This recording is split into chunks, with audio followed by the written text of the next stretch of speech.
All the Pandavas congratulated Arjun for his new gift, along with Draupadi and Sri Krishna. At the time Asur named Maya, who was living in the forest along with his families, comes to the Pandavas and surrenders to them. Sri Krishna asks the Pandavas to forgive the Asur, and asks Mayasur to build the Pandavas a great and beautiful palace filled with illusions and magic, and Sri Krishna also calls Vishwakarma to build a kingdom for the Pandavas. Vishwakarma and Mayasur built a beautiful kingdom and a grand palace. Sri Krishna names the kingdom Indraprastha. Word of Pandav's success reaches Hastinapur, and Duryodhana gets furious over the fact that they defeated both Takshak and Lord Indra, and not just that, Arjun also got the Gandiva divine bow. And at Indraprastha, Krishna speaks with Karna and suggests for a Rajasuya Yajna to establish the might of the Pandavas and their kingdom. Karna is also in favor to this, and tells Sri Krishna that this will make his brother Yudhishthira recognized as preeminent among kings.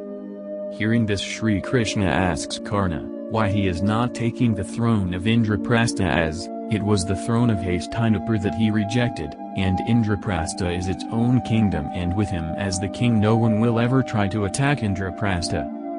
For that Karna says that whichever the kingdom he will not change his mind, and tells Sri Krishna something he didn't told anyone else before. The curse of Lord Parashuram. He asks Krishna, how can someone who got cursed by his own teacher be worthy to sit on a throne? Parashuram's curse was that he will forget all his teachings in the most crucial moment of his life, and for a king every moment is crucial, but in the front line, even if he loses all his teachings, he can at least protect his brothers with his own body as a shield. And even if he dies at that moment, his brother Arjun, who he believes to have the potential to surpass him, will protect the kingdom along with Bhima, Nakul and Sahadev. And not just that, Yudhishthira's knowledge on Dharma is beyond this world, so he is the right one to govern a kingdom. Hearing this, Sri Krishna is so pleased with Karna and praises him to be a man of great character and will. But also warns him that sometimes Dharma that is beyond this world can become a danger to the world. For that, Karna replies that he got full confidence in his brothers.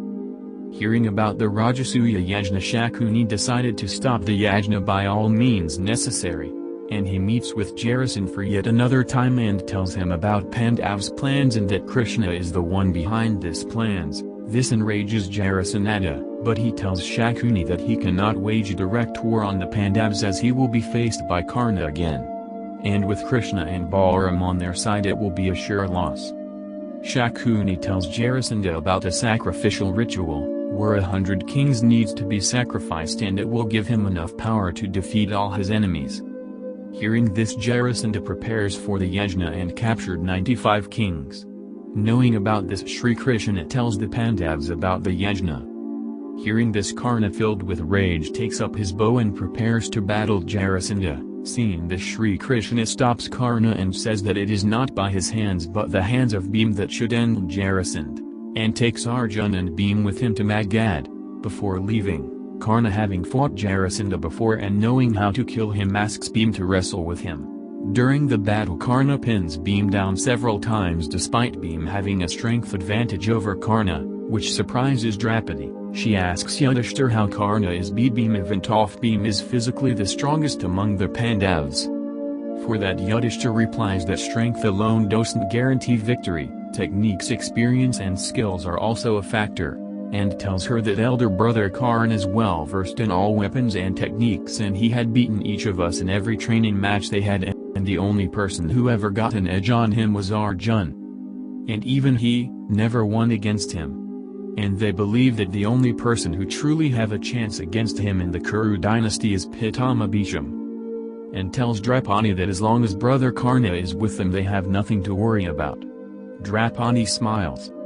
After the match, Karna tells Bhima that Jarasandha is a very experienced wrestler and instructs him on many techniques and skills, and tells him about the secret of Jarasandha and how to kill him.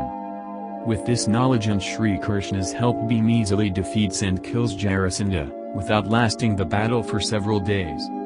And the Rajasuya Yajna starts. Having failed in his plan, Shakuni and Duryodhana are disappointed, but still attends the Yajna looking for ways to stop it. and as the original Duryodhana gets humiliated in Indraprastha, and with that Duryodhana and Shakuni plots to take revenge against the Pandavas and their wife Panchali for his humiliation. But Shakuni knows that they have two obstacles standing on their path for revenge, Karna and Sri Krishna. Shakuni tells Duryodhana that in order to achieve their goal they first needs to separate Krishna and Karna from the other Pandavas, but Duryodhana insists that Karna is the eldest of the Pandav and without him coming here how can he achieve his goal? For that Shakuni consoles him by telling that he will get his revenge on Karna in due course, but if Karna comes to Hastinapur along with others we might fail in our plan as they won't be able to control him as well as they could Yudhishthir. Thank you for watching. Please like, share, and subscribe.